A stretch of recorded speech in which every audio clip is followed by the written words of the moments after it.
This podcast is a member of the Place to Be Nation family. Visit us at placetobenation.com.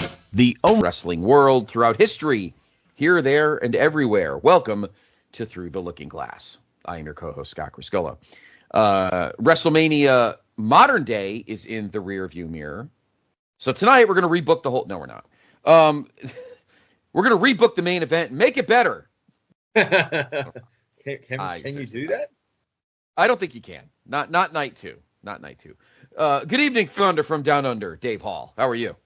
I'm doing well, Scott. I'm doing well. I think you're right. I think it was a very good main event. You know, we could all probably find ways it could have just been improved slightly, but I don't think anyone's gonna, complain that we didn't get value for money in that main event this year. That's for sure. Yeah, I think looking at and I'll get more into my ratings and on this coming, actually in a couple of days it'll drop if you're listening to this when it drops, the newest episode of Place to Be Nation's main event.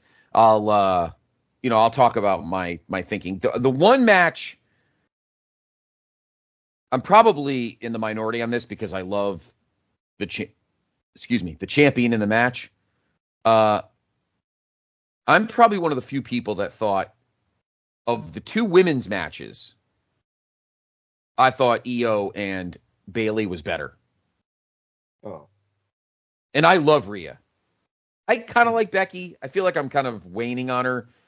I thought the match was good, but I feel like it might have slightly under-delivered.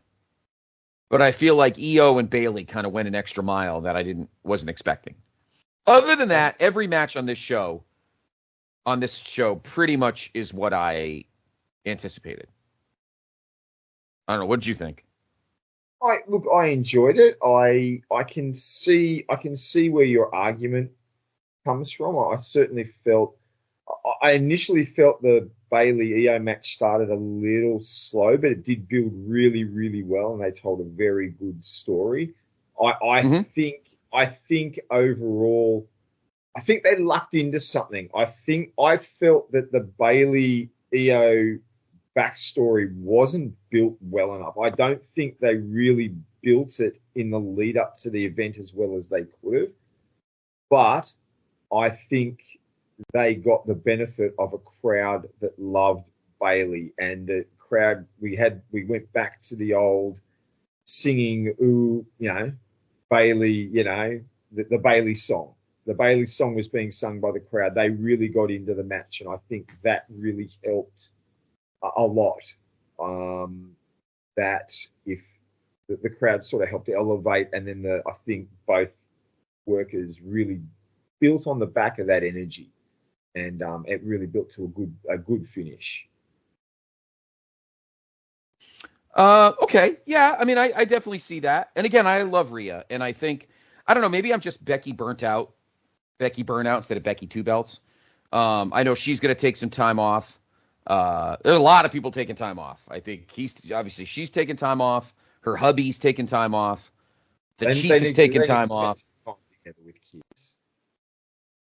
Yeah. The final boss is he's leaving, period. But I'm looking forward to the build to the next pay-per-view, Backlash France, which will be May 4th in France.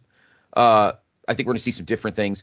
I had a feeling Jay and Jimmy was going to not hit the beats. No brother versus brother, and we've talked about both brother matches, I believe, here on the show over the time we've been doing it. Unfortunately, the first brother versus brother, which of course was Brett and Owen at 10, set the bar so high that it's very hard for anybody to reach that point. Obviously, Matt and Jeff at 25 didn't. Their rematch that I saw live definitely did at Backlash 09. But Jay and Jimmy just, I don't know. It kind of went the way I had a feeling it was going to. So yeah. I can't, you can't totally get mad at that. But the tag was fine, if not really long, the main event Saturday. And the end was perfect. The only thing, and no disrespect to Taker, we are going to get to our topic tonight, folks, I promise. I guess there was a the original plan was for Stone Cold to replace Taker. So instead of the gong, we were going to hear the glass. Well, we didn't hear a gong anyway. That would have the play. I mean, because we all know the Steve Rock legacy. Philly would have sunk into the ground if that is how it ended, and him eating a stunner, because no one sold a stunner like Rock did. He was amazing. Having said that, the main event did exactly what it meant to do, and Cody is the face of this company now, and I think he'll revel in it. He's got the pedigree to be the baby face of a company, like his pop did. So, yeah, I enjoyed it. I think that did exactly right. You know what I found interesting, Dave, and I mentioned this to you off mic. I was waiting for the vignette for WrestleMania 41. We never got it. Never got it. The big announcement was that Memorial Day weekend, there's going to be a show in Saudi Arabia. Yeah, King and Queen of the Ring will be May 20. What is it? May 20. Well, it's Memorial Day Saturday, whatever that is. Because obviously Memorial Day Sunday is AEW Double or Nothing. But they're actually going to do a SmackDown that Friday in Saudi. So they're going to do SmackDown Friday night in Saudi, and then King and Queen of the Ring Sunday in Saudi. I don't know if it's Jeddah or wherever the heck they are. Memorial Day weekend, and of course Memorial Day Sunday is AEW's Double or Nothing. So that was the announcement. And obviously they did, a couple of France, but no WrestleMania 41. The rumor is, and this is funny. The rumor is, and I don't know if I totally believe this, but I don't know if it was Cultaholic or SC Scoops. I'm not sure where I read it or saw it. The highest bidder at the moment is Minneapolis, with WrestleMania taking place obviously at US Bank Stadium where the Vikings play, which has a roof. But WWE is very apparently lukewarm to that idea, and they are waiting for a city to outbid them. I don't know if that's totally true. I from what I've heard, it's not the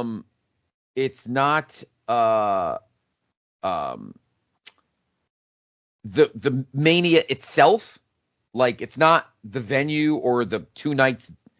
It's the fact that it still gets pretty cold in early April in Minneapolis, and it could still snow. And, if you watched, if anybody who's listening watched WrestleMania Night 1 in Philly, and I can obviously firsthand can tell you from the PTB crew and us that it was a little brisk on Saturday night in Philly. Yeah, I heard them. I mean, Michael Cole was just reiterating that point about every 5 minutes on the show. Yeah, it was getting annoying after a while that every 5 minutes the friggin' temperature would come up.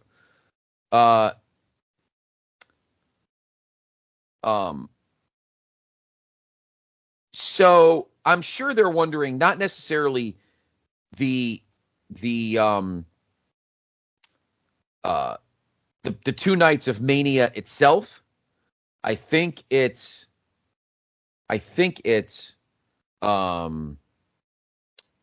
the week, and the fact that there's the infrastructure. Obviously, indies will be around, etc. But if the weather could be so bad that it curtails tourism, I could see WWE's point. But at the same time, Mania is Mania. I think people would come anyway. My take, my opinion, Dave, and obviously I'm curious your thoughts. I feel like the next 3 years are kind of in their mind anyway. WrestleMania 41 will be somewhere. I think Minneapolis is going to end up getting it. I think WrestleMania 42 in 2026 is going to be in Vegas. And I think WrestleMania 43 in 2027 will be in Nashville. Because I know they loved the city I think they loved the city when they were there I guess a year and a half ago for SummerSlam. But obviously, the big thing that they're waiting for is the Tennessee Titans are getting a new building, so with a roof. So, because I'm sure Nashville could be a little brisk in early April, but I know they love the city for the tourism aspect of it. And I know with the PTBers that went, I didn't go to that trip, but said the place was banging in terms of parties and bars and music and stuff. So that is what I think their plan is the next 3 years. So I think 42 is Vegas and 43 is Nashville. Next year is the one that's weird, because if they're fishy on Minneapolis, I'd be curious where they would go. Yeah, and I can say, I mean, we know the WWE likes to make use of those new stadiums and try and do something big once the stadium's just been opened, and we've seen that over the past few years. So I could certainly see the Nashville one being a prime example, and we know Las Vegas is only just sort of, they haven't been, their stadium hasn't been around long, so I could see that argument. I guess when it comes to Minneapolis, maybe the rumors, maybe they're a bit wary of going to Minneapolis, because when it comes to the Hall of Fame, they've already put in Vern Gagne and half of the AWA roster, so they've got no local Hall of Famers to put in anymore. And I think Hunter might be worried that Greg Gagne will try and stage an AWA invasion at WrestleMania. So they're trying to steer clear of that sort of those concerns. And Dave, I think you might have created a topic for a future show for us, an alternate universe where there's an AWA invasion. Is that Jake the Milkman Milliman? That's good, Dave. I like that one. Anyway, we'll see what happens. Yeah, no, we'll see what happens. But I could also see, I always feel like WWE's fallback city is New Orleans. They did 2 Manias there in the span of 5 years. They did 30 and 34. I think they love New Orleans. I know people that went down there that love New Orleans as a Mania city. I feel like that's their fallback. Now, any city can do SummerSlam. If SummerSlam has become a stadium city, I totally can see that. I could totally see that. They could do it anywhere because weather is irrelevant. But Mania is very tough. There's limited. Somebody said, "Oh, what about Mania in Denver?" That's not going to happen. SummerSlam in Denver? Yeah, maybe. That might not be a bad city. But Mania, no. First off, the stadium doesn't have a roof, so good luck with that. But anyway, yeah, that's the problem. Is unfortunately WrestleMania, you got to be picky, because it's not, now you're not just thinking of weather for the actual show, you're thinking of weather for the week, because now Mania as a week has expanded to bigger things, and obviously Mania knows that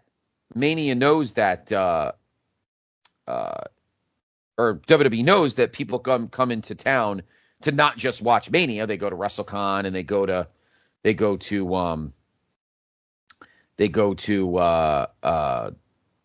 like Supercard of Honor, or they'll go to, any of those kind of shows. So they know that they need to get the tourism in for that 4 or 5 day stretch. And if the weather is, incredibly atrocious, it'll hurt tourism, regardless whether the 2 nights of Mania are indoors or outdoors. That's completely irrelevant. So anyway, now in the alternate universe we're going to tonight, it might be WWE that's out of business, and we would have Starrcade weekends. Yes, of course, absolutely. So this topic is one that this is one of the ones, and Dave, correct me if I'm wrong, I feel like this is one of the ones that we got off of a mailbag episode that we now expand on, because we did kind of lean on this a little bit in past episodes, but we're really going to dive in to it this tonight. So what is our journey tonight? Yeah, it's one that's sort of hovered around for a while since the early incarnation of this show. So, and it should be interesting. So, April, well, the end of March, April. Did you know it has been 23 years now since World Championship Wrestling ceased to exist? Since I know. Extreme Championship Wrestling ceased to exist. Yes. 23 Yep. years, that's a long time. And I certainly know, there's always the thought process. What could have been? What might have happened if, a company like WCW had stayed in business? And there's been a lot of stuff on the internet. Eric Bischoff has talked about what he had planned to do if Fusion had bought the company, and there's been what the original plans were when Vince and Shane, or when Vince bought it, and that whole idea. But it's got that thought process of what might have happened if WCW had stayed in business. How might the company have looked moving forward? What might have been the focal points? What superstars would have been developed? And that's really what we're going to look at in this episode of Through the Looking Glass Day. We're going to imagine a world where WCW stayed in business. Now, we were talking before we went on the air that we're not necessarily having any specific buyer or owner in mind. We're not sort of saying this is Eric Bischoff's company or Shane McMahon in charge or whatever. We're just imagining a world where WCW continued to live, and we're gonna talk about some ideas today about what that company may have looked like moving forward, and is there a possibility to rebuild and grow that company, which really had gotten into some real terrible position by early 2001. I just thinking, you think about this company that in 1998 was, 1997 was the number one wrestling company in the business, and there was, concern in late 96, early 97 that WWF might not survive, with the amount of money that WCW was bringing in and what they had access to. And in the space of 3 years, the company went out of business. And it really was a very quick downfall. And that's not what this show is about. We're not about the downfall. We're just about the imagining if they'd stayed in business. So that's our journey tonight. That's where we're going. And I've brought up a few concepts there, Scott. And I want to let's take ourselves back to 2001. Okay. March 2001, the announcement came that WCW was going out of business. What was your reaction at the time? Shit. I mean, there was discussion. I mean, I know our good friend Matt Rotella has been watching on one of his chrono watches. Like he's actually up to the last 2 months of WCW. He's watched almost every Nitro. He's watched almost every Thunder and I've watched every pay-per-view. I think most of us have. But I think his next pay-per-view coming up is Super Brawl Revenge, which was the February of 01. But it was rumored in 2000 that they were that Turner was going to be sold to AOL to AOL. That's right. And it was kind of rumbling in late 2000. Now, at this point, WWF was absolutely kicking the crap out of them. I mean, consistently kicking. 2000 was an amazing year for the WWF. Probably the only two pay-per-views that year that probably weren't great up to that point were probably WrestleMania, depending on your point of view, and King of the Ring probably fell flat. The Rumble was great. No Way Out, which I was at, was really good. Backlash was awesome. Judgment Day, that crazy attitude Iron Man with Triple H and Rock. Fully Loaded was great. SummerSlam was great. Unforgiven was a solid show. Survivor Series, Stone Cold comes back. WCW was firing on all cylinders. Meanwhile, WCW had that Bash at the Beach debacle with Hogan and Russo. WCW was absolutely in the toilet. So the rumblings had kind of started happening that I had read on like Lords of Pain and a couple of, because even news sites during that early part of the internet were open. Lords of Pain was my jam at that time. Now it's like wrestling headlines, but they both count. That AOL was going to ditch wrestling. And then we find out that a company was going to buy them. They were called Fusion. At the time, I don't know if we knew at the time that Eric Bischoff was the kind of the driving force. That was out. That information was out very, very early. I remember that news was out in probably the December time period, because by January there was the talk that they were in the what do you call it? They'd basically come to terms, and they were just, things needed to settle. I know I can't remember what term they use in the business world, but it's that, dotting all of the the I's and crossing all the T's, and just making sure everything was going to be sound. Yeah.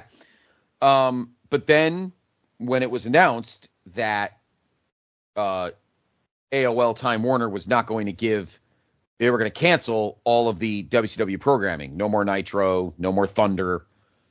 The brand. So Fusion dumped. And then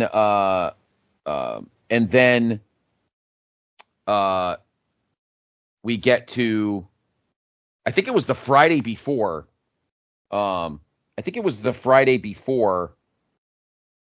Raw in Cleveland, as we were on the road to WrestleMania 17. And I remember I was at my girlfriend's house. We were in the basement, and I went on the internet and futzing around.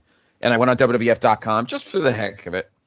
And right there on the front of the main page said, WWF buys WCW.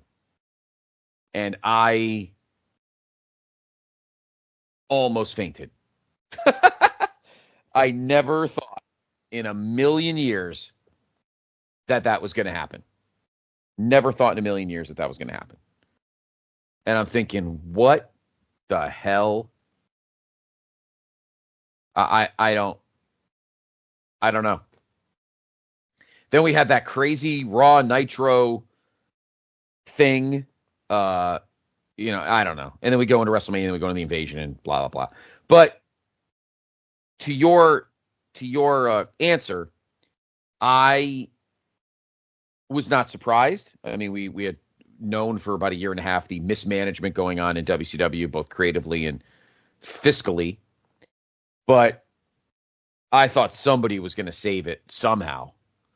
I think we all knew that ECW had a short shelf life, regardless of Paul or whatever, just based on their finances and how everybody was leaving because it could just make more money elsewhere. I think we all kind of knew, sadly, that ECW had a shelf life, but I don't think anybody thought that WCW was going to close up. No, I didn't see it. That's crazy. That was crazy talk, right? What did you think? Yeah. I remember being at work, and during a lunch break, just checking out a couple of news sites like I often did, and I remember stumbling across the information that the Fusion deal had fallen through, and that WWF, like you said, WWF had bought it, and I couldn't believe what I was reading. I thought, like you did, I thought that the company I thought WCW would probably have found someone who wanted to carry it on.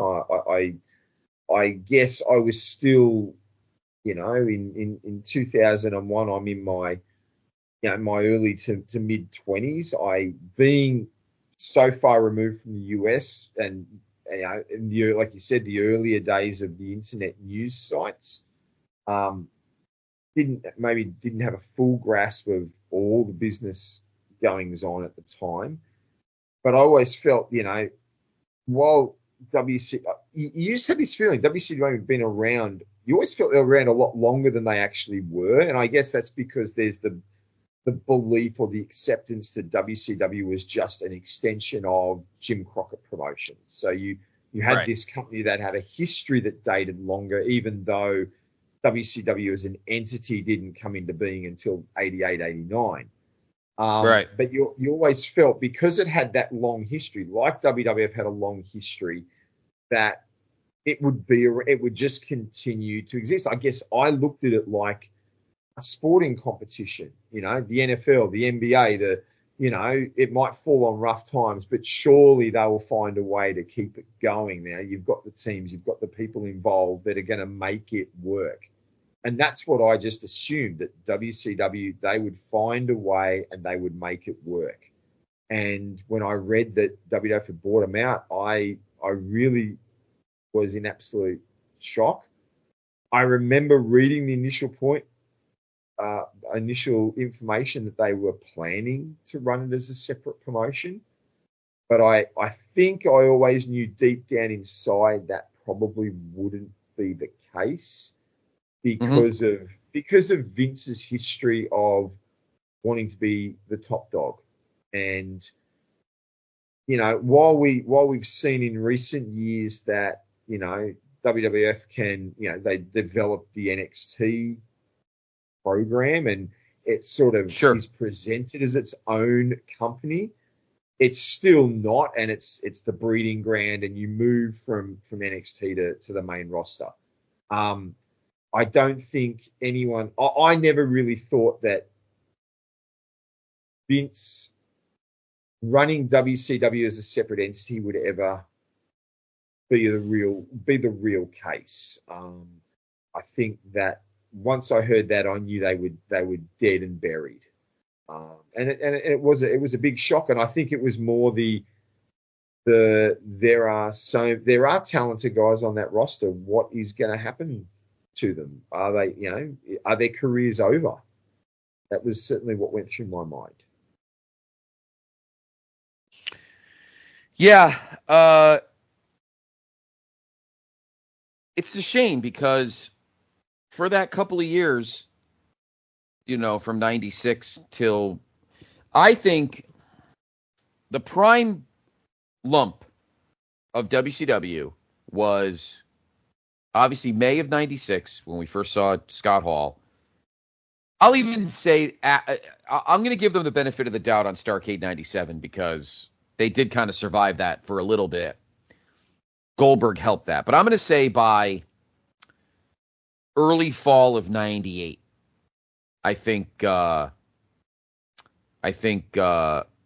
is when WWF clearly took the lead. They obviously broke the streak in April, the 52 or 82 weeks, whatever it is. WrestleMania 14 was a success. WCW was starting to dip a bit.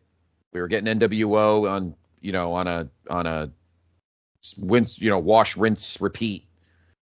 And then Goldberg beating Hogan on that Nitro in Atlanta was like their last real legit spike. Yeah. But then I think, in my opinion, one of the greatest SummerSlams of all time, SummerSlam 98. Rock and Triple H on the ladder, Steve and Taker. I think that show buried them for good. Yeah. And then the finger poke and Foley and everything was just the icing on the cake, to be honest. So creatively, WCW was definitely in a malaise.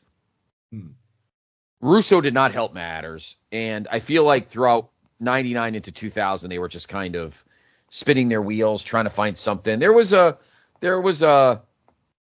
maybe a blip here and there, but the problem at that point was WWF was firmly in control, and then they went public, and they were on top of the world, and WCW just couldn't get out from under themselves. And then the worst thing that happened to them was AOL buying Turner and Ted hitting the bricks, because I think by 98, 99, Ted Ted was the only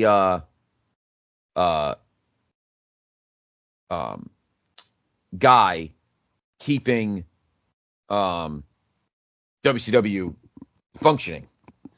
The minute Ted was booted from the board and he was no longer in active control of the programming or the of Turner Pro Broadcasting, WCW was on death's door at that point.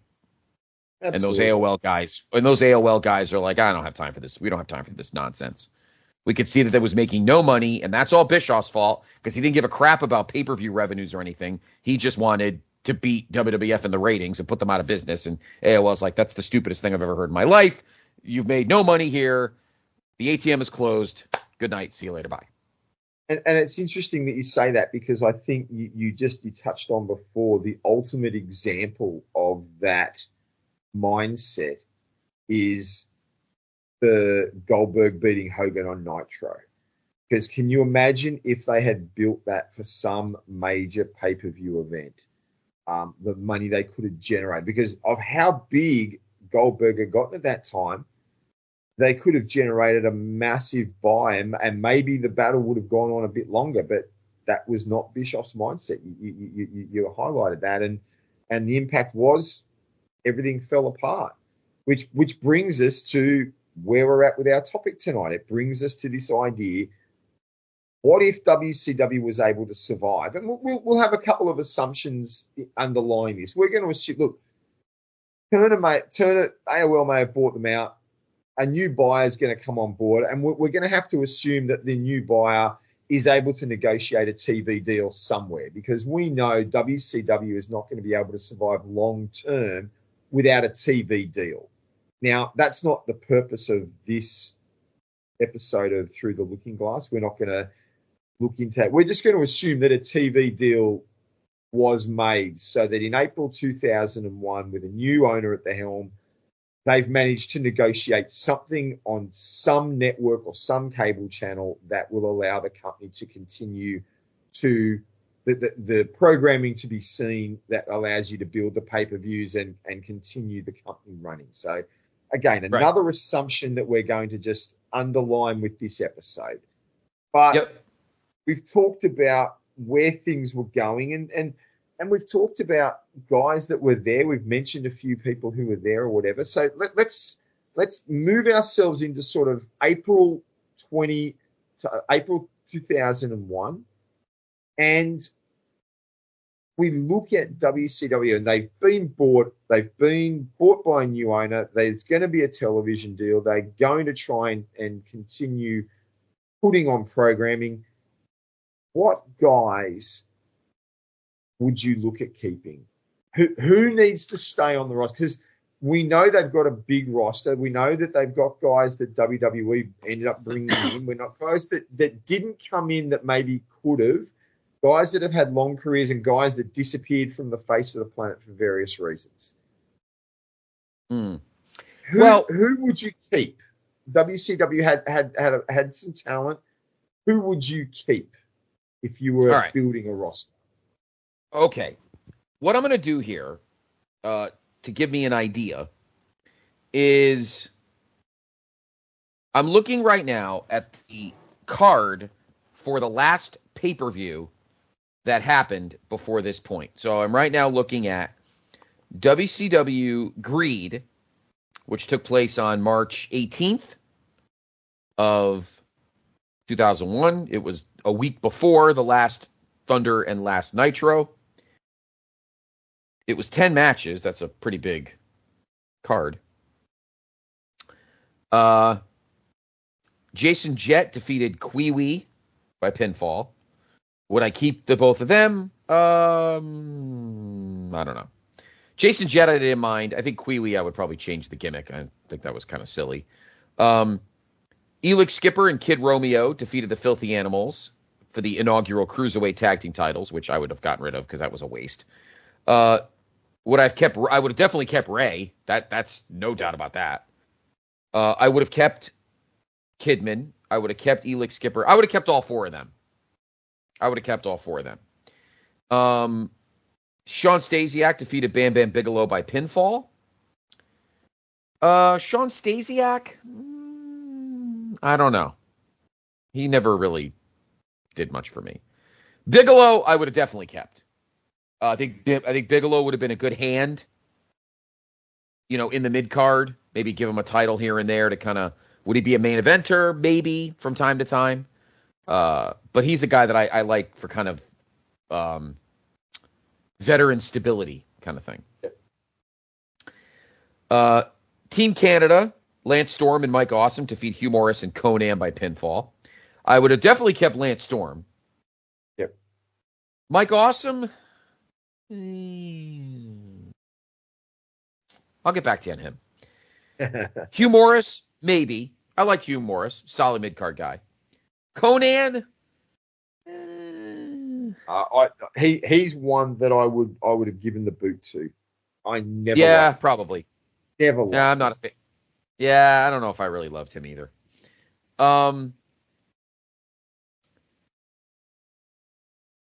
Let's see. Shane Helms defeats Chavo Jr. for the Cruiserweight title. I would have kept both of them. I would have totally kept. I would have kept Shane and Chavo Jr. Absolutely. Just before you go any further, I think one of the keys we can look at there is, and I think the one thing that WCW did have going for them was that cruiserweight division. We've already gone through a few of these cruiserweight matches, and I think that was always a selling point the company had that did make them different right throughout that Nitro period. That made them different from WWF was the cruiserweights.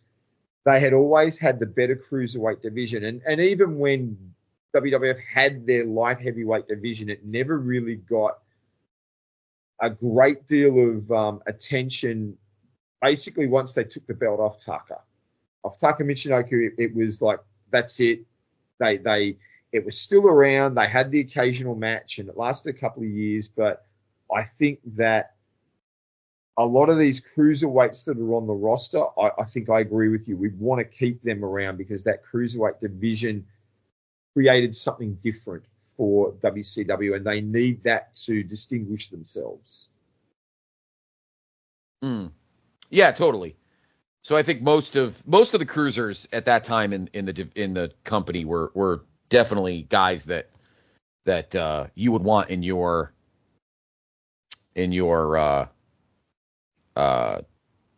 company. That there's no doubt. The Natural Born Thrillers, Sean O'Hare and Chuck Palumbo, defeated Totally Buffed Lex Luger and Buff Bagwell by pinfall for the tag team belts. Match was 54 seconds, which is probably 52 seconds too long. I would have kicked Luger and Bagwell to the curb. Yeah, I think they're waste of space. Their run waste of space. Their run is done. They come to the end of their time in the company. Yeah, they're done. Hit the bricks. O'Hare and Palumbo, I might have kept them around as a tag team. I would have. They were the tag team champions, so you needed champions. So I would have definitely kept them. But Luger and Buff were just taking up space, to be honest. Yeah, absolutely, they were done. Luger was already two years part. Like he was really done in '98. Like he was done. He was just hanging on for paychecks, I think, and pretty much. Sadly, Buff had never really grown much with his in-ring work or his character work after his return from the neck injury. It just never really worked after that. The one thing I remember in 2001 was how high a lot of people were on Sean O'Hare as a future player in the business, not just WCW. He was being touted as a future star in the business, and never really amounted to it. But I would certainly say in 2001 he would be someone you'd be going, "No, we want to keep him because this guy is supposed to be the future." Mm-hmm. Yeah, Lex Luger and Buff Bagwell are not. They are not.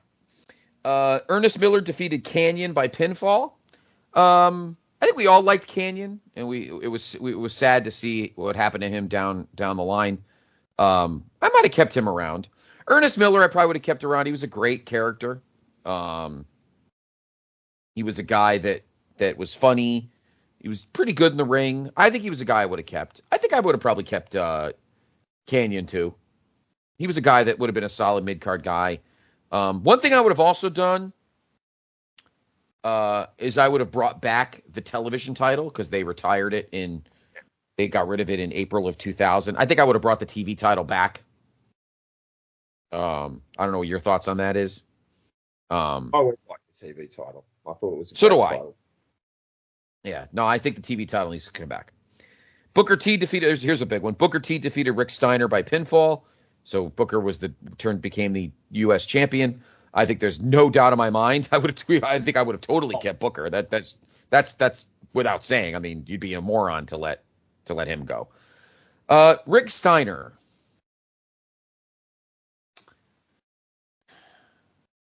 I think we'll get to his brother in a minute, but look, I think again, Rick Steiner's another one whose character was really played out by this point, and he probably is someone you wouldn't necessarily want. You need a break from him. He's someone that you might want to bring back in the future. I think the potential, and like you said, we'll talk about Scott in a minute, but the potential of maybe bringing the Steiner brothers back in a couple of years' time in that sort of legend sort of feel, you would want to have some sort of connection to Rick to allow that to occur in the future. But he's not someone you're going to want working every week. I think his character had played out as well by now. Mm. Got to remember, he's been in the company since '87. Yeah, in fact, one of my chrono watches, he's about to get his TV title shot against Mike Rotunda at Starrcade '88. So he's at my turn, he's just starting to get there. So really, after being in the varsity club. Yeah. All right, Dustin and Dusty against Flair and Jeff Jarrett. All right. Well, Dusty obviously was only doing this for the match. Obviously, Dusty wrestling wise he's done. Can I expand this? Because you asked me the question. Can I expand this to guys in the company? Do they have to be active wrestlers? Can I keep anybody, period? Or are we just talking wrestlers right now? Oh, no, you can talk about who you want to keep around. Absolutely. All right. Because why would you not keep Dusty to book? Duh. I mean, Flair still has wrestling chops at this point. Now, obviously, he had the confidence issue, but if WCW was sticking around, he would have. He may have not had the confidence issue. He did have an 01 and 02.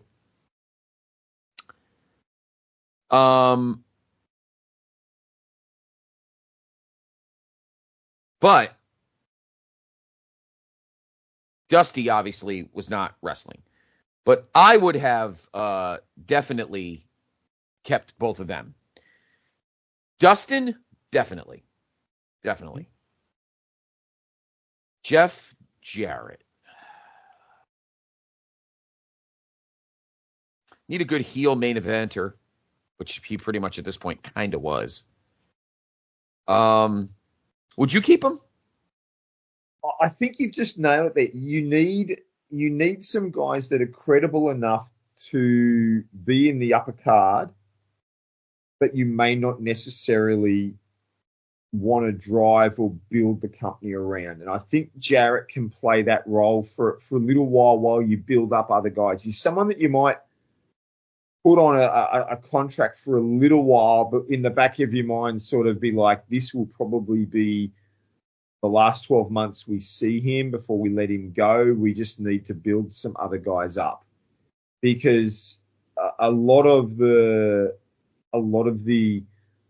guys that are at the best spots that are going to get kept are baby faces, and you need a couple of good heels to continue. Otherwise, your roster is going to be a bit uneven. So I'd keep him for a while. He might change my mind with how he works, but I'm not sure that he's someone I'm going to have around long term. I think it's that short term.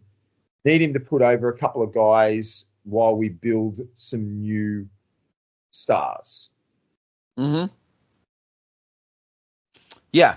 All right. So I think that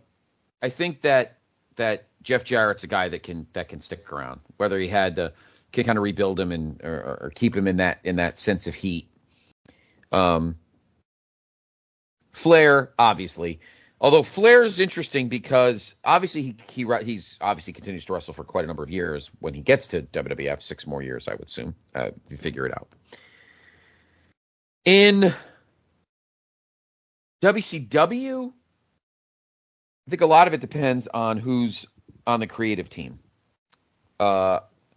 Obviously, Flair and Dusty trust each other. Obviously, they've gone through the wars.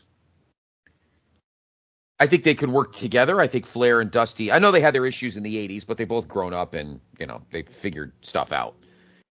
I'd like to think that Dusty and Flair could kind of work together on a creative group that eventually maybe Flair kind of weans off and wrestles maybe part-time, special occasions, big shows, and otherwise, is a booker and helps book the younger guys. So that's why I would keep Flair around, and obviously I keep Dusty around. So I think I'd keep everybody in this one.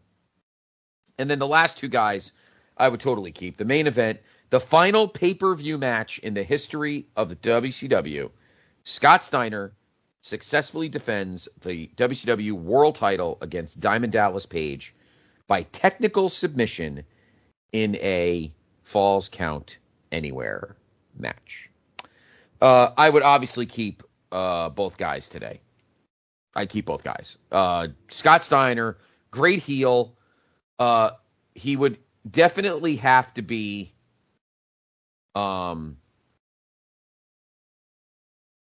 curtailed. You need a strong leader. You need to have some authority. You need a strong leader to keep him in line. Correct. Yeah. I love DDP, so I totally keep DDP. So the only guys on at least that wrestled on the last pay-per-view, Dave, that I would probably dump would be Shawn Stasiak, Conan, Luger and Bagwell, probably Rick Steiner, although I don't know if Scott would get pissed off at that. And that's it. The only one that I'm still 50-50 on is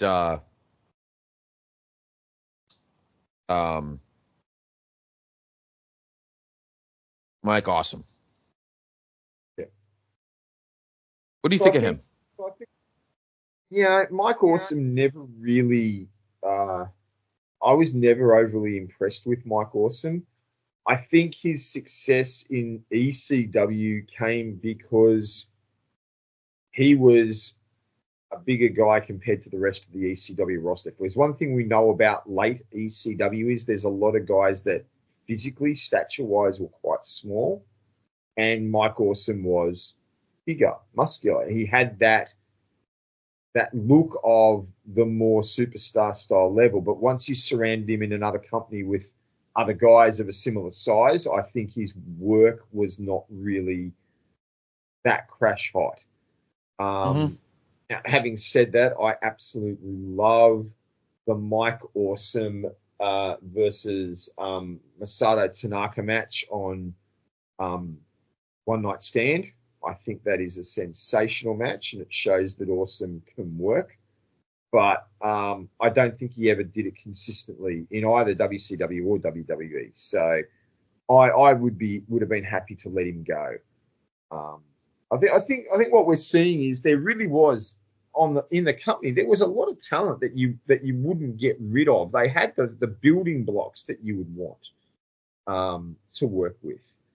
Now there's a few guys that weren't on that pay-per-view, and I'm gonna throw some names at you and just tell me where you stand. This isn't the whole roster, but these are guys that were certainly under contract at the time.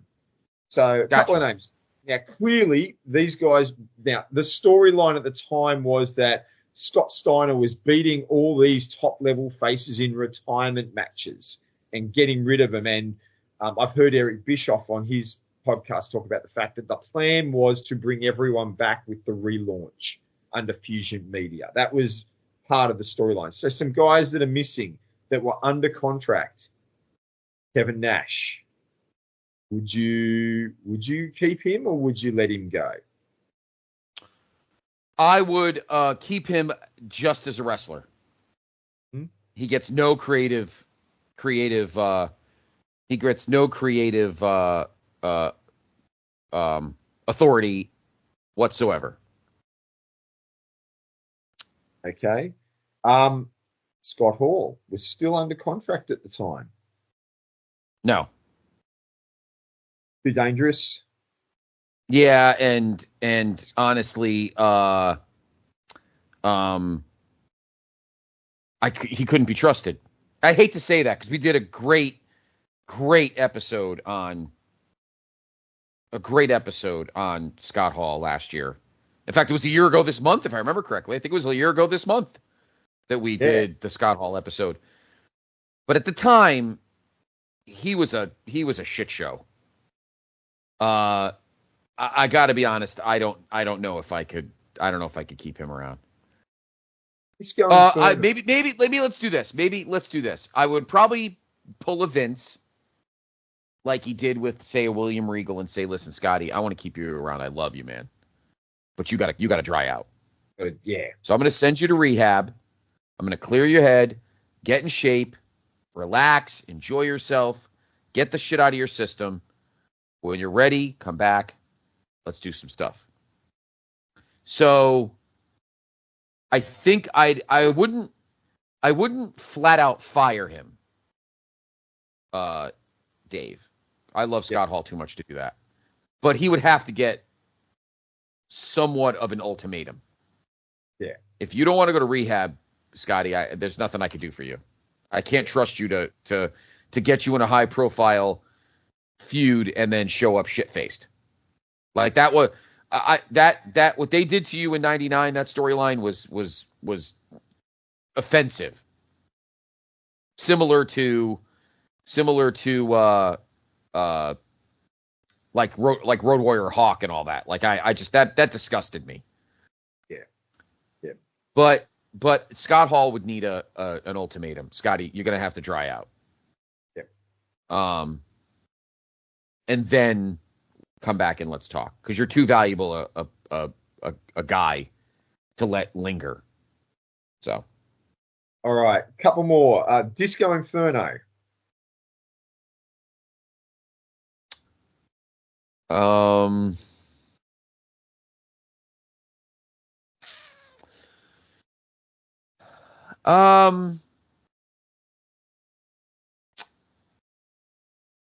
don't know if I would keep the Disco Inferno gimmick. Glenn Gilberti is another one of those guys that probably had some had ability that could be used. But I don't know if I trusted that gimmick. I think that gimmick ran its course. The Disco Inferno gimmick. I think it's time to kind of get things restarted.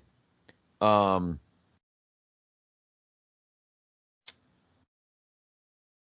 I think I would get rid of that gimmick. Now, but I may keep. You might, yeah, and he could do some backstage stuff. He could be another one that you might move into a backstage role. Exactly, I agree. A young guy who just made his recent debut in the company. I'm not sure you've ever heard of this guy. He goes by the name AJ Styles. Was sort of in the cruiserweight division at the time. What do you think about him? Never heard of him. No. No idea. No. AJ, I would definitely keep. Yeah. Because I think his reputation preceded him on the indies. I know he was wrestling, I think it was NWA Wildside probably, or some of the... Yeah. There's a guy that I would no doubt have kept. Because it's time to start building. That's a guy that I did... he wrestled some dark stuff in WCW, in WWF, but That's a guy that I would probably not have. That I would not have.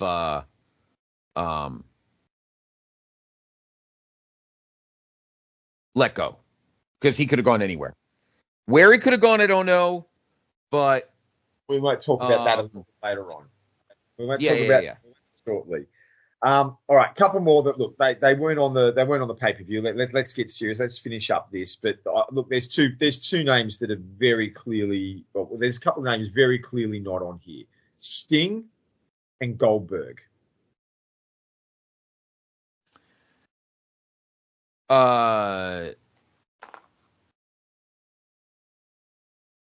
Sting, yes, he's the face of the company. Always will be. Yeah. He's still healthy, still in good shape. He'd be a guy that I would like to put at the top, kind of to stabilize the main event. Maybe him and Scott Steiner have a good feud. Goldberg, would be similar to a Scott Hall situation, because clearly Goldberg was not taught how the business works.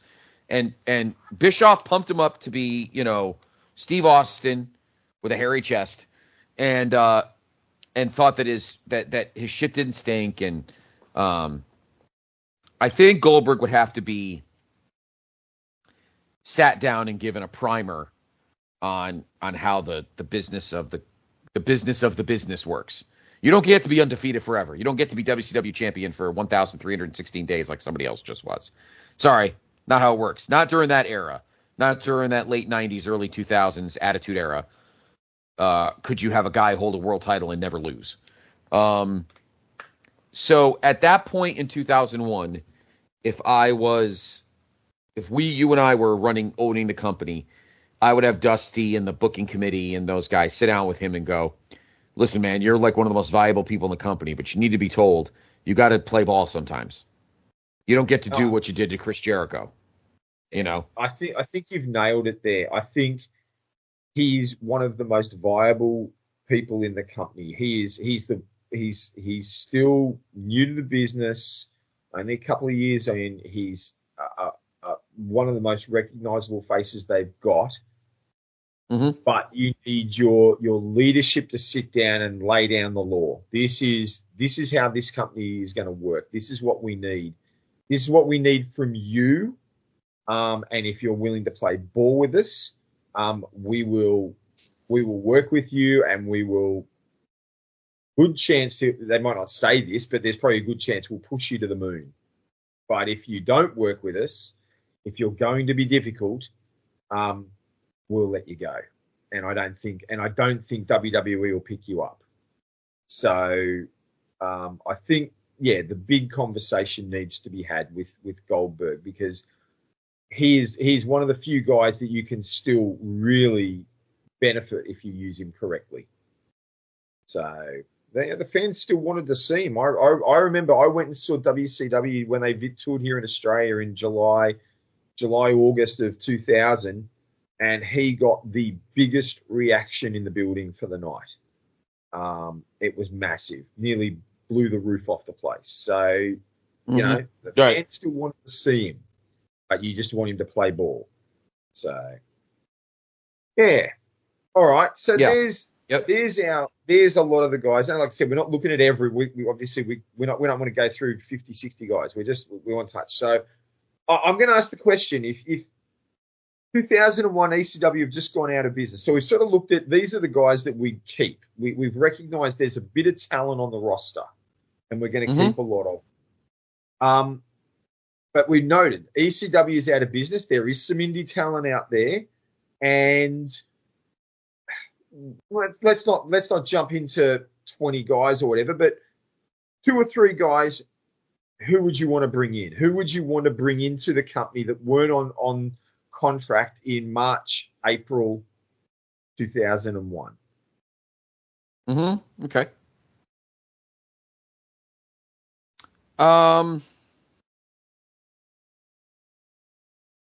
One guy that I love, he's again another personal guy that I've always liked. I don't know if Ric Flair likes him or not, would be Shane Douglas. I love Shane Douglas. Always did. Obviously, he worked in WCW and he was there with Flair. But if I give Flair any kind of booking authority, I think Shane Douglas would probably leave and end up going to the WWF, I would think, depending on how much Vince wants him.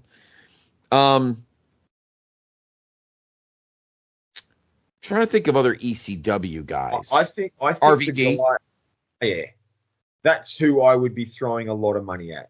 I'd be doing everything RVD. I could to bring RVD in. Yep. He's a guy that you can bring in as the new blood. And we saw what happened when he joined WWE. I think he's a guy that you could bring in to revitalize the top of the card. And that could be as either a face or a heel, either one. He's a guy that could become a main player in the company. Yeah. Oh, totally. I mean, you get him in immediately. You have him start booking, you have him start working in the cruiser division. Slowly, maybe he's a guy that you build to possibly,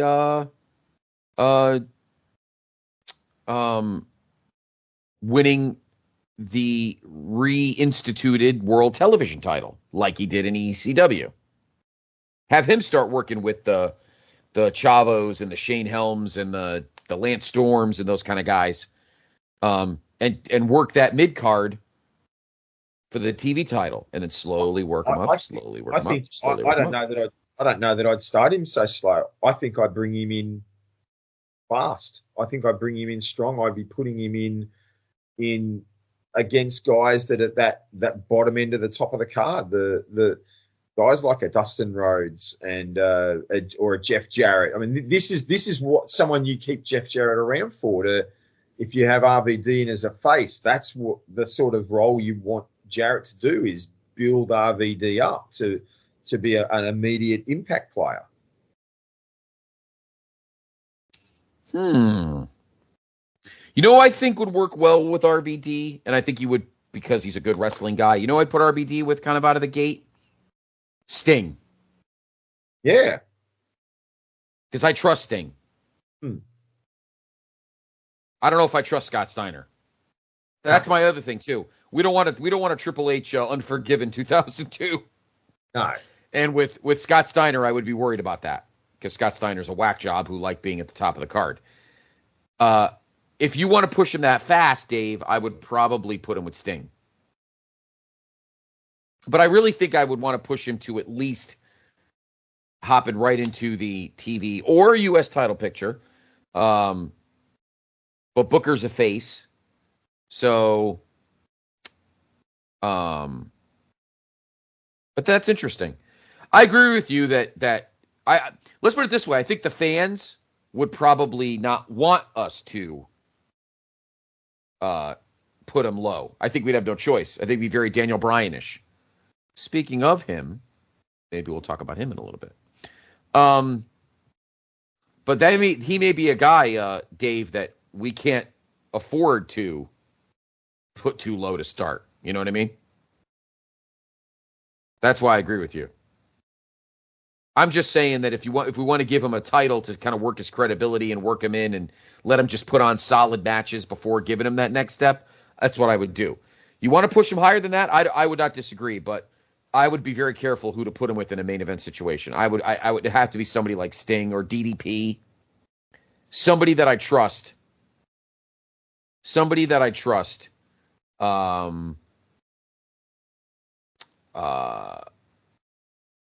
That would A, put him over, and B, make him look good in matches. That's what I would worry about. I seriously would not trust him with a Scott Steiner. Or somebody who is still in for himself.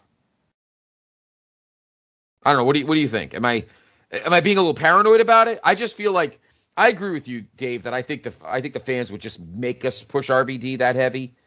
I just like him in the beginning of like a TV or even a low U.S. title situation, just to get him to that point on a WCW stage. But if we put him at a higher than like even above those belts, I don't know if I would put him immediately into like a world title feud. I think I would maybe put him in a main event level with someone like Sting or DDP. I don't know. What do you think?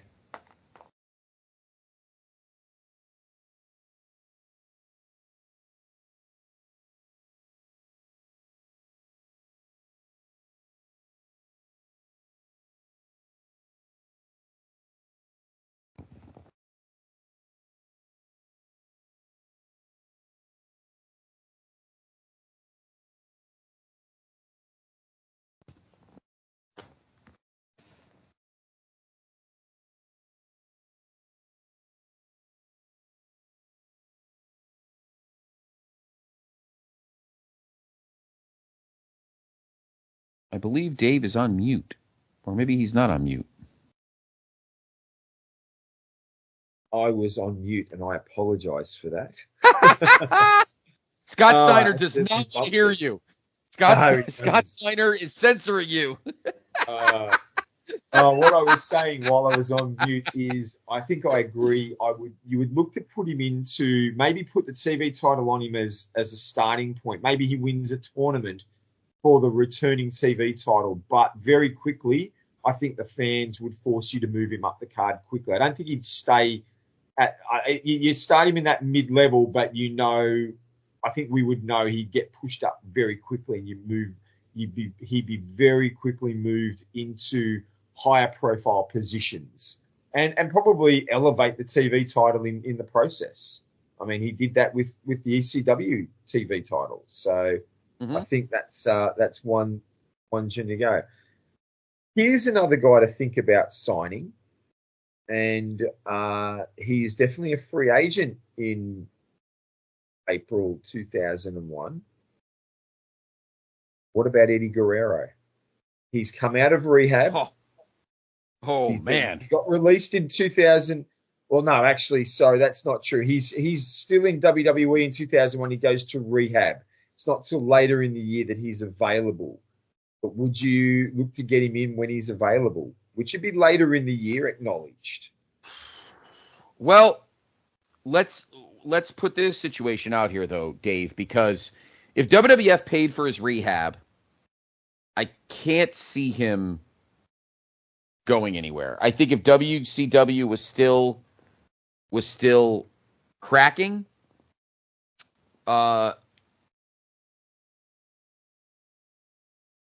I believe that WWF would have to keep him, because if he is a free agent, that's a guy that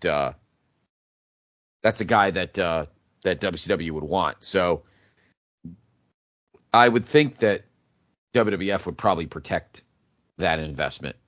Yeah. Okay. So I don't know if Eddie would go anywhere. That's fair. All right. Let me throw this fun little question at you, and then we'll start looking at how we're going to use some of these guys. Okay. 2001, WCW is staying. We're obviously still at war with WWE.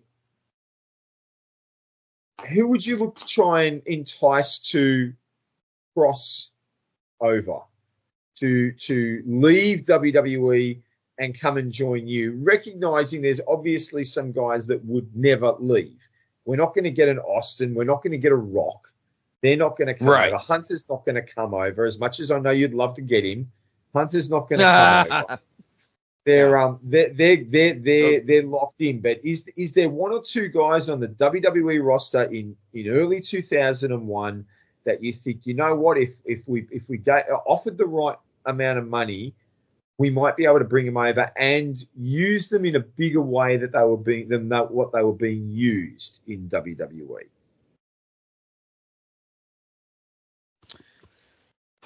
Well, let's look at who was unhappy in WWF. Now, if WCW wasn't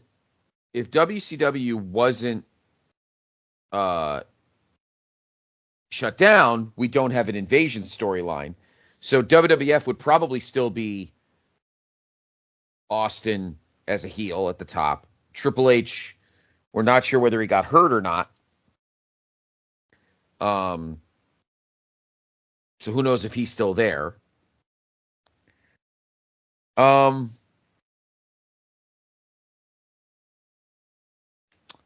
about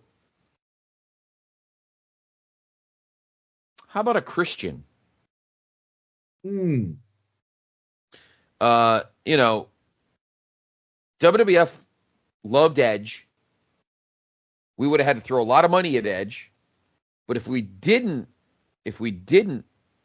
throw a lot of money at Edge, and he was WWF loyal, Christian, who eventually would obviously leave, I guess it was 4 years later, to go to TNA, I wouldn't mind grabbing him now and groom him ourselves in WCW to reach that main event level.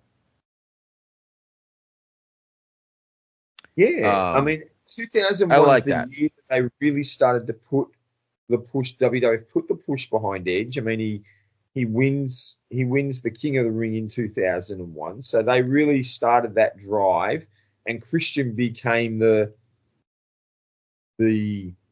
forgotten man. That's certainly one that would be worth considering. Mm-hmm. In 2001, with knowing that WCW haven't been bought out, there's no invasion storyline. The Radicals have just joined the company. I'm not saying this is a case, but with new management in place in WCW, would someone like Chris Jericho consider returning? Because he's watched in the past few months Kurt Angle be elevated over him. He's got the Radicals now in the company and probably going to be, they've been in the company now for 12 months, and Benoit is certainly at that point being given elevation, and Jericho really feels like he's become a little bit of the forgotten man in the company. Do you throw some money at him and see if you can get him to come back? I try. I'm sure he got pissed off about being, kind of the bitch in the Triple H thing.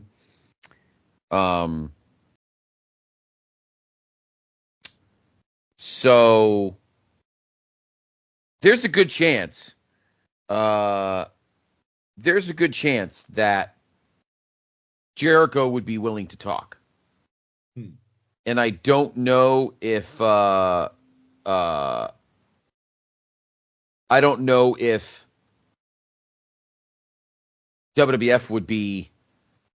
would allow him to stick around.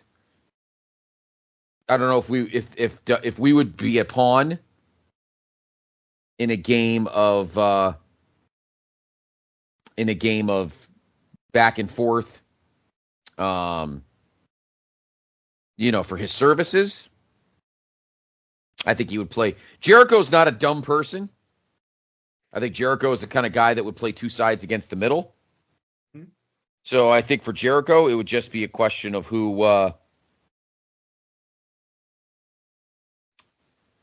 would give him the most money. Okay. I'd like to bring him back. I think I can make him you and I can make him a main eventer. It's a question of whether or not the funds are there. Yep. Okay. Well, I think we might, for our scenario as we move forward, I think we might like to think that maybe we've been able to convince Jericho to come back. That things are different. There's new management in place. The new owners have put a good case to him, and the money was good enough to maybe convince him to come back. And with him is coming his friend Christian. I think we could consider those. Now, they might not be there right at the beginning, but they're guys that might come in through the year as some consideration. All right, so let's get into some practicalities. Let's get moving. We've looked at who we've got. We've looked at some guys that might come in. Who are you building the company around, and how are you going to do it? What are your thoughts? What's that top end of the card looking like? At the end of March, like you said, Scott Steiner was champion on pay-per-view. At the end of the pay-per-view greed, we know that the final Nitro, Booker T takes the title from him. That was a WWF decision, so it's not one we have to necessarily stick with. But who are you looking at building this company around? Well, definitely Booker T. I build him around Booker T. I would build him around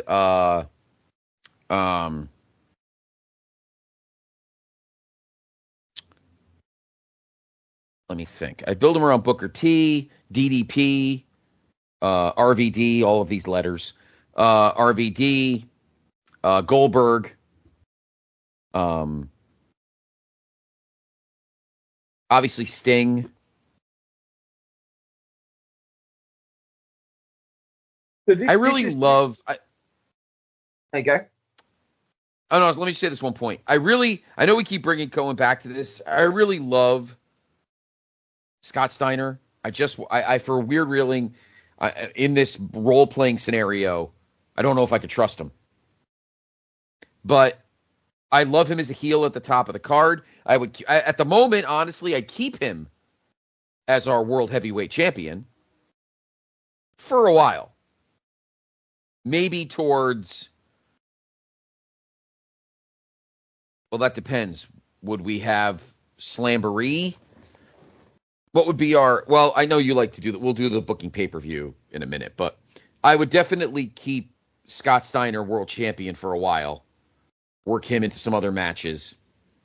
I would do a pretty cool feud with Booker for the US title, but I would definitely build a little tournament for the vacant television title. And that's where I think I would get in a lot of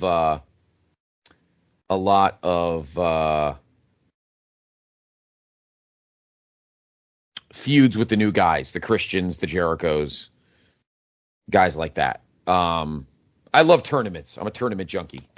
But one guy that we definitely are going to elevate is Rey Mysterio. I think Rey is easily the guy. He's ready-made, Dave. I mean, he was built most of the time in WCW as a cruiser, had the awesome matches. Now, under new management, enough screwing around with him, it's time to elevate him. Would you agree? Absolutely. I think we've seen the way he was used in WWE. He's ready to be moved out of the cruiserweight division. He's been in there. He's been a mainstay. The Filthy Animals got him working with some other guys. Ray's ready to move up, and in fact, maybe a way to generate that is to put him in the TV title tournament. Maybe he and RVD meet in the finals, and then they can start battling over the TV title moving forward. It will allow them to elevate each other.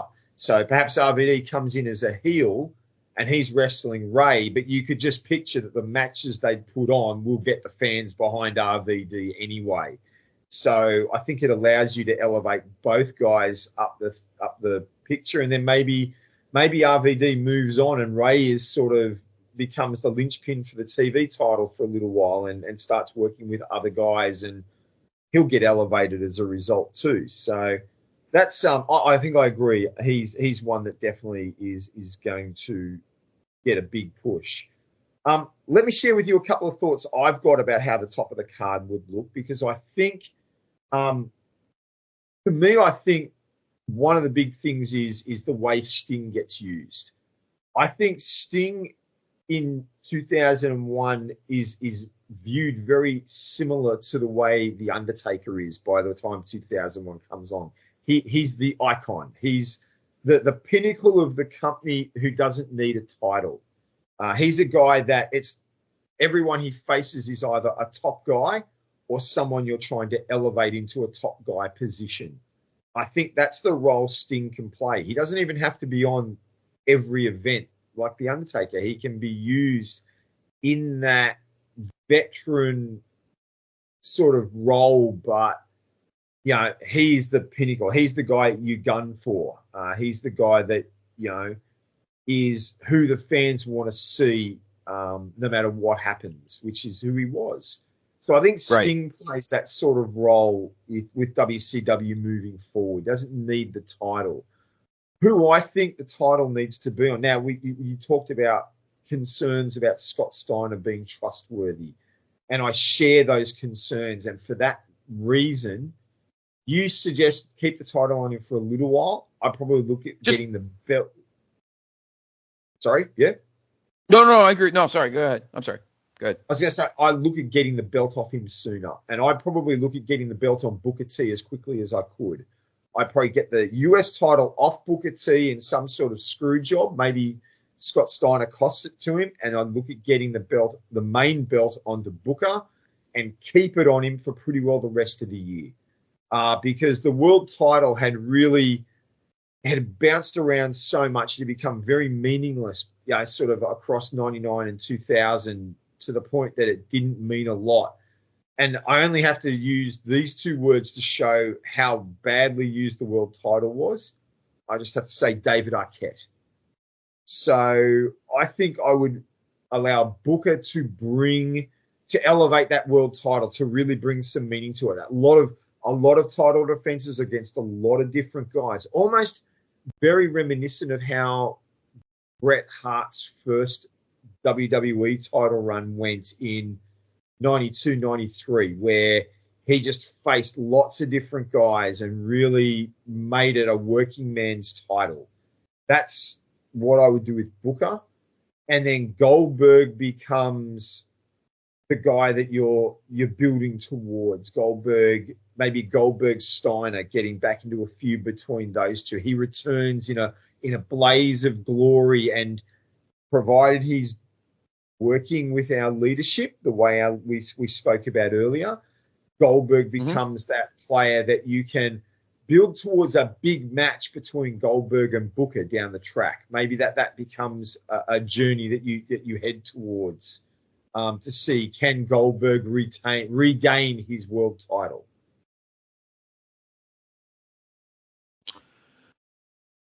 I'm actually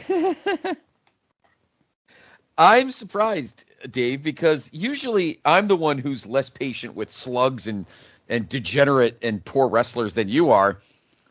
And you're the one that wants to kick Scott Steiner to the curb faster than I do. I'm kind of surprised by that. But I just want to get the belt off him. Yeah, I agree with you. Yeah, I would have Booker. So let's do this. Assume to me that the April pay-per-view would be, what was always their April pay-per-view? Spring Stampede? Stampede, I think. Yeah. So we're booking Spring Stampede 2001.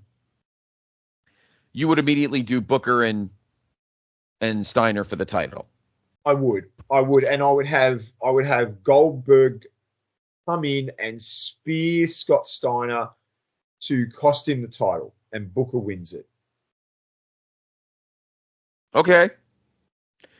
And that way you can start a feud between Goldberg and Scott Steiner, and Booker can move on and like I said, become that working man's champion. I like that idea. I personally think that what'll happen is Steiner will job to Booker, then Steiner will probably job to Goldberg, get pissed off, and end up leaving and going to the WWF. So he might. Have fun, Vince. He's all yours. Now, who would be our U.S. champion? Now, who did you say was on your mind? Well, we got to get the title off of Booker. Right. And, look, you probably want to put it on someone on a heel that can work with a lot of different guys who, again, you're wanting to create a bit of stability in the company for a while. So you might, maybe that's where you utilize.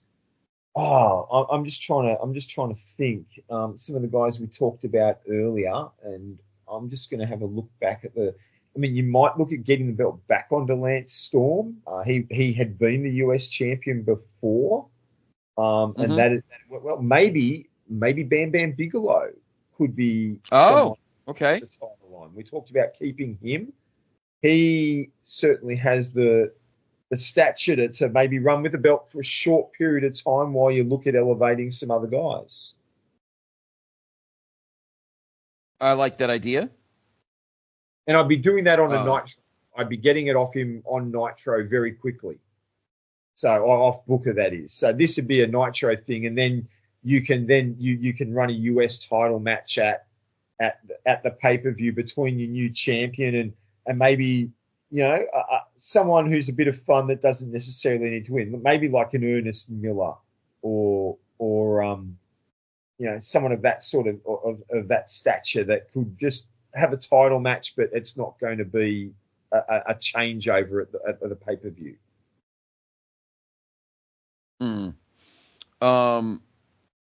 Yeah, I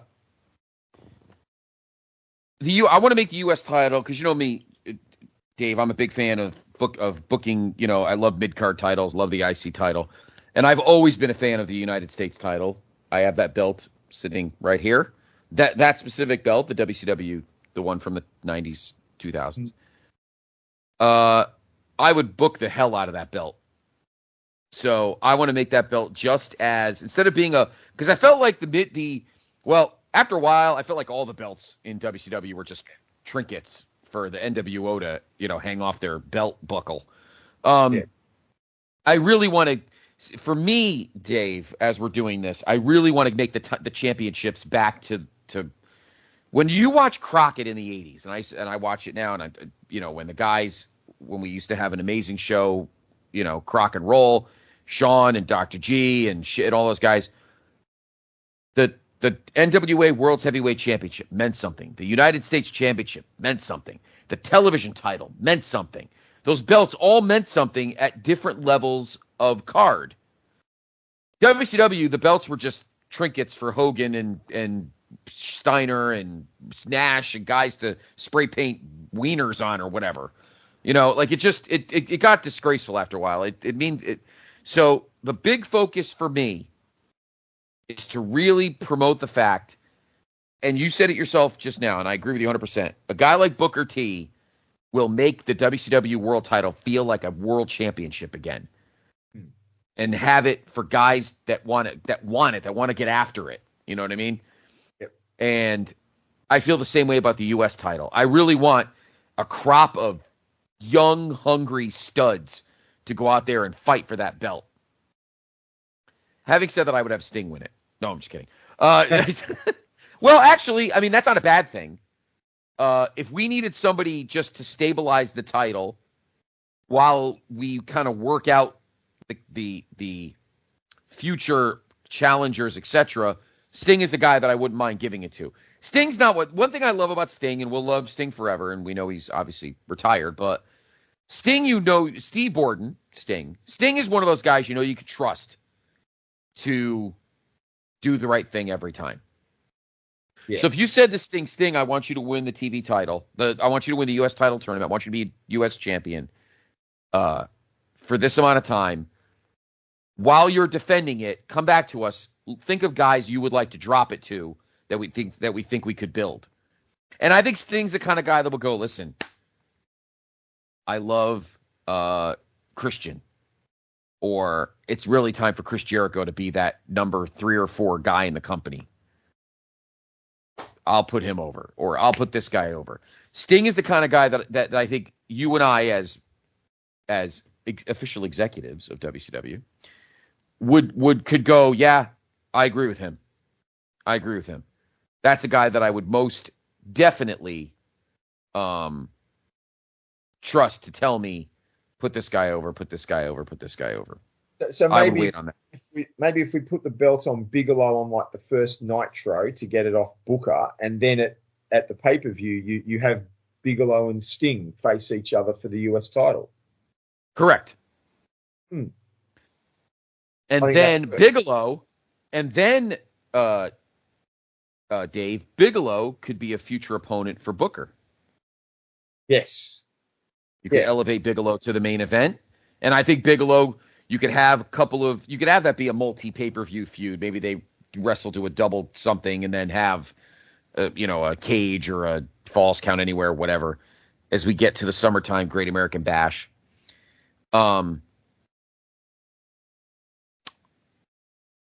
Long term, let's just book to the end of 01 before we go too deep in the weeds. Obviously, we're going to book to our big show, which is going to be Starrcade 01. Hmm. If you're looking ahead, Dave, and I know you've got this on your list, I know, coming up. At least world title wise, what are you looking at after Booker wins? Yep. All right. So as I said, I would have Booker. I've got two potential long-term storylines here that I run off, and both revolve around one thing happening with Booker T. Okay. I think Booker T, as we said, goes on a run. He starts beating everyone he faces, and I think later in the year, and I'm talking about late in the year, we're talking October, November-ish, Booker becomes a little arrogant. Maybe we start to have a little bit of a heel turn happen with Booker late in the year because of his success. He's just like, he becomes that arrogant persona, a very, very similar to his King Booker role, but without the royal element to it. Because he'll have probably faced most of your bad guys by late in the year. And we've spoken about guys that we're going to, other guys that are franchised to work around. So I think your ultimate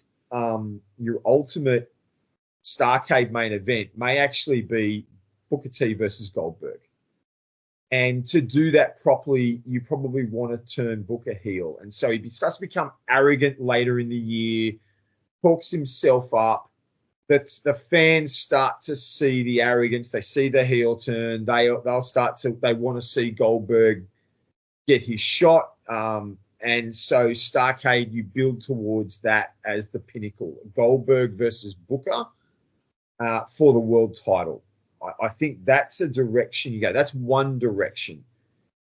The other direction to go, and I only say this because I'm build. Look, it's an idea that I've had for a long time about how this person could be used. But I think in light of what's happened in the last few weeks on WWE business side of things, might seem a little bit copycat style. But you've got Dustin Rhodes in the company, and Dustin, in 2001, Dustin's come back to WCW. When he first started his career, he was the natural. He was the future. He's a great worker in 2001. Maybe you play the story of Dustin wanting to emulate his father. He just teamed with his father at Greed. Maybe it's I've never competed for the world title. I want my shot. I want to prove that I can do what my dad did. And so you build that story up through the year. And again, Booker becomes arrogant. And so maybe at Starrcade, Dustin gets his shot at the world title. He might not win it, but you could build that story because Dusty won at Starrcade. Dusty got his shots at the title at Starrcade. So here's Dustin trying to emulate his dad, do what his dad did, and get a shot at the world title on the biggest show of the year. So there's two thoughts I've got for where the world title picture would look at, but they are both depend on the fact that you've built this world title as a pinnacle thing. It just has not changed hands between April and Starrcade. Mm-hmm. So Dustin finishes the story before little brother finishes the story. Well, a lot of story finishing in that family. I know. He may not finish the story, though. Maybe Dustin doesn't win. But I think the storyline is there of I want to try and emulate my dad, because that's what it was always portrayed as. He was the natural. He was Dusty's son and trying to do what his dad had done. Mm-hmm. I also think I would put Chris Jericho versus Sting for the U.S. title. Mm. And I think that's a moment for Jericho to be U.S. champion throughout 2002. And then eventually when you get to Starrcade 02, we can discuss him reaching that moment to be WCW champion. Because that's the next guy for me. Yeah. That's the next guy for me is Jericho to be world champion after this moment. And I think you'll have RVD in a prime role by that point as well. I think he will be. Yeah, right I agree. And he might be probably whoever, Dustin or Goldberg, who isn't in the main event, probably RVD is going against the other one. Right. And I also think, that's the time of the year by Starrcade. I think the way Elevation may have worked, I think that might also be the time you might consider putting the Cruiserweight title on AJ Styles. You could build him up through the year in the cruiser ranks, and whether it be a Gregory Helms or Billy Kidman, someone who's got that cruiser title on them come Starrcade, I think you might look to give AJ Styles his cruiserweight shot by Starrcade. Yeah. Yeah. I agree with that because you're going to need to fill the Ray gap, and AJ's a guy I like to see do that. Let's talk tags. Yep. We talked about keeping Palumbo and O'Hare. I like Lance Storm with a tag partner. How about Lance Storm? How about we do the Un-Americans before the Un-Americans? Storm and Christian. Yeah. Add it to the whole Canada thing. Yep. Maybe you could do a faction of Canadians and include Jericho, and he would be kind of your main eventer. Yep. Almost play off of the Hart Foundation in yes. 97. Jericho comes in. You've got the Team Canada idea, but Jericho comes in and takes over Team Canada. Yep, exactly. And get rid of if anybody walks into our office, Dave, and if anybody, Dave, walks in our office and says, "What do you think about a new NW?" You're fired. Those words are banned. That's right. Never again. Horse beaten ground. Done. I don't care if you shiny it up and do NWO 2002. No, that's not happening. Yeah. I have a guy. Not to go back, but I got one guy I want to add that maybe WWF we could steal from because he might be a pretty solid heel, and he could be. I just thought of it because he's kind of like half out of it in 2001 and maybe even in 2002. Perhaps we bring back X-Pac. Okay. And bring him back as Six-Pac or whatever the hell we want to call him. Because he could be a great heel because everybody naturally hates him. He might be a guy that we'd like to have around for veteran stability. Yeah. Just thought of that when I said NWO to myself. What other tags? What other guys? I feel like DDP would be good in a tag team. Yeah, you could picture him teaming. Do you put him with a young guy to help elevate a young guy, or do you put him with a more veteran talent?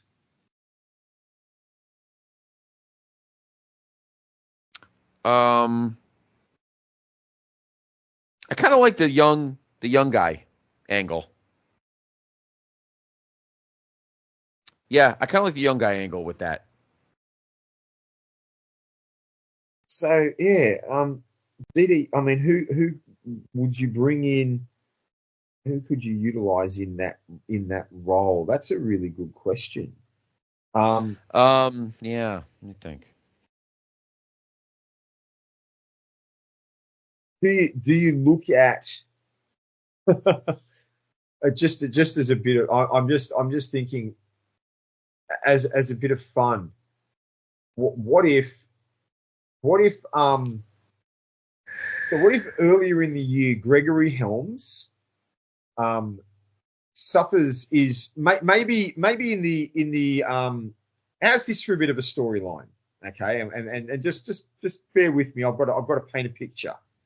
So Gregory Helms earlier in the year, he comes into our time period as W says the cruiserweight champion, and maybe he loses the belt to Kidman or to Chavo or someone. Doesn't matter who he loses the belt to, but in wake of Scott Steiner's loss of the world title, he goes on a rampage. He starts belting, just destroying guys. And one of the guys, he interferes in a match that Gregory Helms is in. He just comes in because he's being Scott Steiner and lays waste. And Gregory Helms suffers what appears to be some form of concussion during the match, storyline concussion. And in subsequent weeks, starts to think that he's some sort of superhero. And we get the development of the Hurricane character through the year. What about Hurricane and DDP teaming up later in the year? Yeah, I like that. The DDP is almost that trying to help. Initially maybe she's trying to help Hurricane recover, and he's always the one trying to. You're not a superhero. You're not a superhero, Greg. Helms is convinced he's a hero, and so the encourage. You start to develop that positive character that DDP had. He looks for the positive. Okay, well, I'll work with this, and so he starts to encourage the development of the superhero character, and teams and mentors Helms through the back end of the year, and they become a tag team, and perhaps they're at Starrcade. They are going against the team of, as you said, Christian and Lance Storm for the tag titles. Right. And then eventually, obviously, as we evolve, we talked about the team of Palumbo and O'Hare, who would be the tag champs as we take over. Obviously, they would eventually lose the straps, but then they could split up. We could add them to our young core of Elevation. And O'Hare's probably someone you'd want to have in a prominent singles position come Starrcade. He'd be someone you might have in a very prominent role. He might even be facing RVD at Starrcade. Yeah. What do you think? Talking about guys out in the indies that we could scoop up, perhaps to bolster our tag division, we find Mr. Storm and Mr. Harris and bring in America's Most Wanted. Let me give you a little bit of inside trading, because we wouldn't have to look too far, because in 2000 and 2001 they were on developmental contracts with WCW. And they were actually on development contracts they were put on contracts in late 2000. So I agree with you totally. We could be bringing them in and building them up through the year. Yeah, totally. Because I love those guys. They'd be my team. I'd cultivate them because they're cool. Yes. They basically have them in a position that whoever wins the tag title match at Starrcade going into the new year, America's Most Wanted are the next team in line. So they're probably going to have a match at Starrcade that they're going to win. And, could be against any couple of guys that have been working together, but America's Most Wanted are really being painted into the picture of coming out of Starrcade and moving into 2002. They're the next tag team that we're looking to get behind. Correct. Yeah, I like that. Yeah. One more thing before we wrap up. I think I would like both on screen and off screen to keep Medusa around and try to build a women's division. A real women's division, not flim-flam shit. I think Medusa would be perfect backstage and in front of the camera to start a women's division. What do you think? I think that would be really good. I think you've got a couple of. We know there's some talent out there. that does get picked up by WWE in the next 12 to 18 months that you might be able to get in front of, because if you can look to build it with that that ambition to show that this is about women wrestling, and it's that women's revolution concept that we've got today, that hey, we're not just going to do bra and panties and let girls walk around with their boobs showing and that's what it's about. Right. But, hey, we're going to focus on the women as critical players in our company, the same way they do with the cruisers. Yeah, I think it would work. I think it's something that you could utilize, and you probably pick up you'd probably be able to get a couple of the girls in WWE to come back. The working girls. You might get your Luna Vachons to come back over, and maybe your Tories and your Jacquelines who can work. But you've got a fresh crop coming through in those couple of years. You might be able to get your hands on Lita before WWF really make use of her. Mm-hmm. So yeah, I think that would. I agree. Let me throw one last thing just as we finish up. There's one person we haven't really talked about, and sure. Talk about how I would use him, and that's the Nature Boy. That's the Nature Boy. We talked about him a little bit when we talked about bringing him in. I think Flair in 2001 would be someone you need to find a prominent role for, and I think the way you could use him in 2001 in the new company is as your on-screen authority figure who is going to compete at times. So Flair could be used in that authority role. You've got him in this suit. He cuts a hell of a promo. He doesn't need to be working every week, but every now and then he's got to step into the ring to take care of business, and he could be both a face and a heel.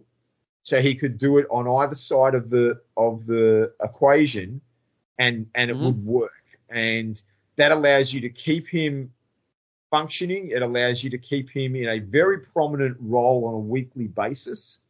At the same time, you don't need him in the ring all the time. So if he's having any of his confidence issues, you're not using him to. You're not wanting him to work every week, but at the same time, he can help elevate guys. He can further the story, and when needs be, he'll put on a good match still. That's how I use Flair. Yeah, I don't know if look, I love Flair, and I would love for him to stay in the company. I would only ever put him back in the world title picture under very extreme circumstances if we needed like a legendary fix kind of thing. But for the most part, I agree with you. I think we put him in shots to kind of elevate a little bit, maybe win a match here and there. But I do think that I'd like to see him oversee our development of the roster. Just like Dusty. That's why I would love to have those two together, because I trust both of them on how to properly elevate the roster to that level and grow with them. But yeah, Flair, I would put on camera, as needed. I'd probably want him on camera for the next few pay-per-views just to kind of, restabilize the roster. And then maybe he takes a breather, and then we bring him back if we need him, et cetera, et cetera. Yeah, I agree with you on that, Dave. Same thing with Dusty. You could do the same thing with Dusty. Now, one last thing. Who would you have for our announcers? All right. Well, I'm one of the guys that strongly believes that with the closing of ECW, I'd be throwing money at Joey Styles and bring him in as your lead announcer and let Tony Schiavone move into a producer role. I think you need to keep Tony in the company, but I think it was clear by 2000, 2001, he was burnt out. He was over it. I think his passion wasn't there. Now I know he's got a bit more passion back since he's been in AEW, but I think in 2000, 2001, he needed a break from being in front of the camera. So I would use him in a producer role to work with your announcers and your production and all that. And I would bring in Joey Styles as your lead announcer. Interesting. Yeah, I mean, I think he's got nothing to do. And I think, we would let him thrive. I think he'd have an amazing second career. Second chapter of his career with WCW. Okay. I was curious what you would do with Tony. I think eventually Tony we might put back somewhere if we decide to keep both Nitro and Thunder. I was thinking we would TV show, yeah. I was thinking Tony would stay on Nitro for the time being, and we put Joey on Thunder and elevate Thunder to something better than it was in the end, which was unwatchable dreck.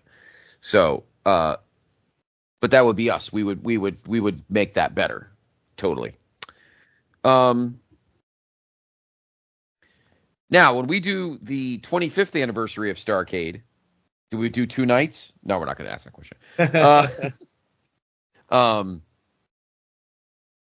I would stay regional to a certain extent. I don't know if I would do anything in the Northeast even at that point. Maybe do Jersey. I don't know if I would do MS. I wouldn't try to walk into MSG. We're not that stupid. I would fortify Charlotte, Greensboro, Atlanta, Norfolk, our usual, Greenville, that lip. Northern Florida, Jacksonville. Yeah. Maybe, well, WCW already was getting into Vegas because Halloween Havoc was an MGM every year, so.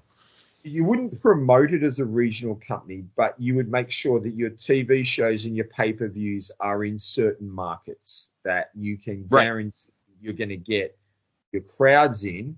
And then it's like anything. People see that, there's a crowd, it's getting interest, the product is getting better. And then as it improves, then you can start moving out again. Right. Yep. And I think we would try to expand to other, overseas, foreign markets. I think we should try to be the first one to do a legit pay-per-view in the UK. Yeah.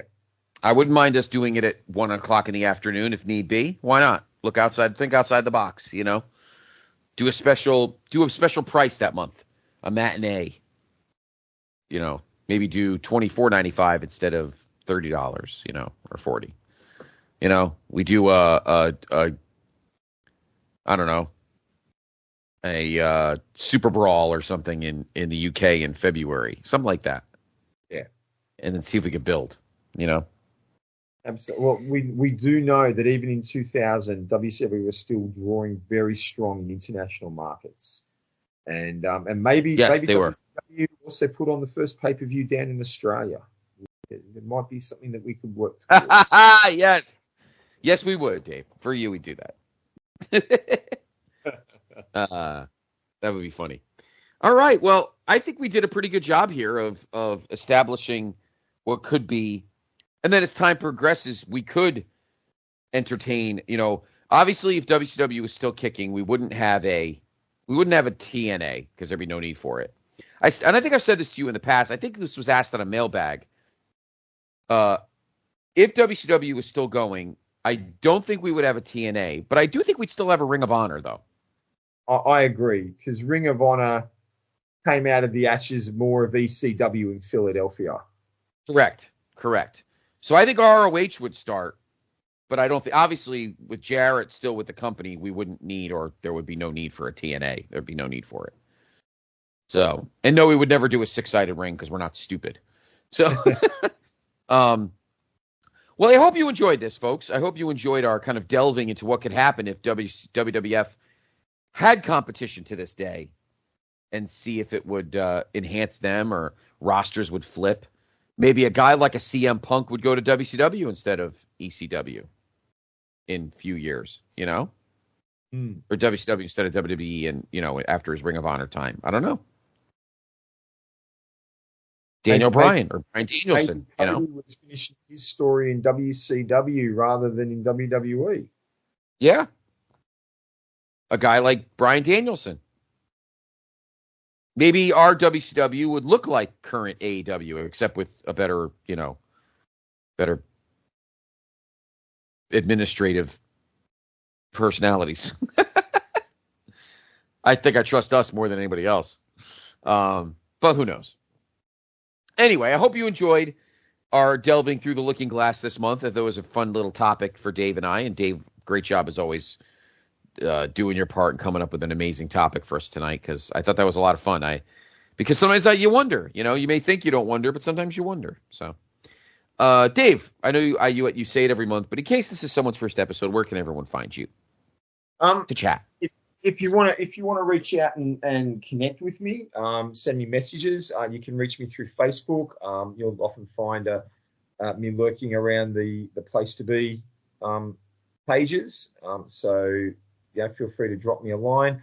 If you want to hear more, check out the Cronoso podcast on the North-South Connection. We've just dropped a new episode, but as you're listening to this episode, it'll be about a few days ago.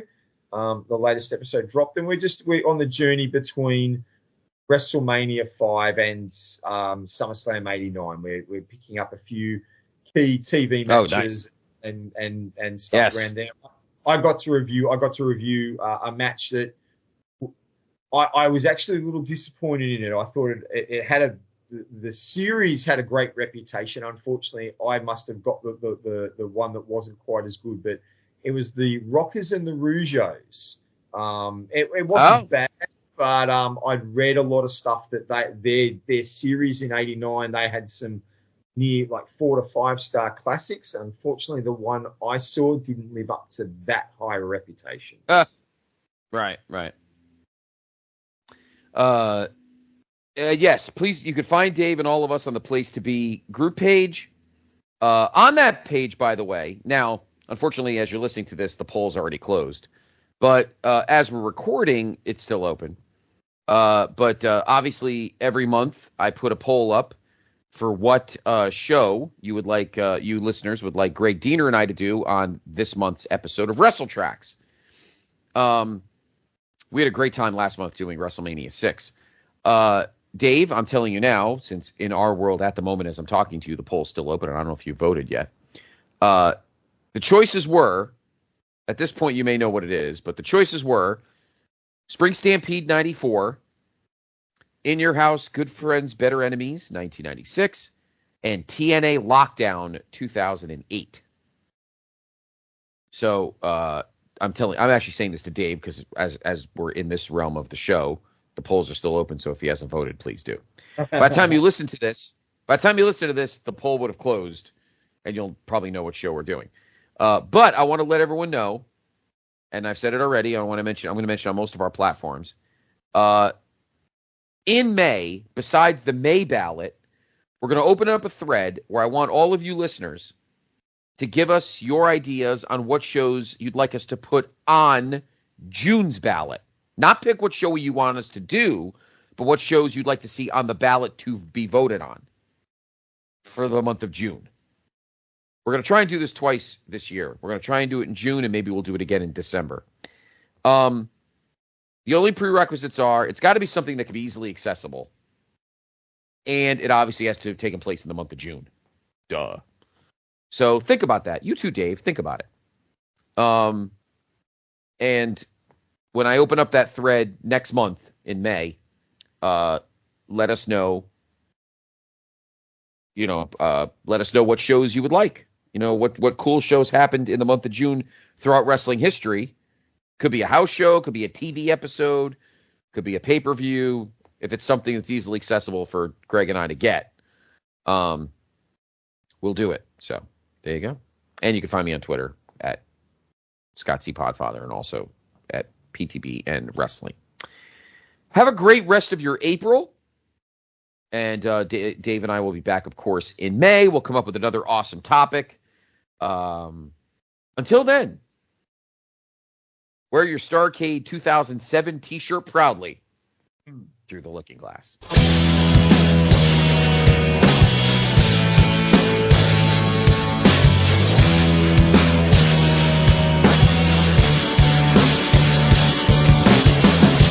They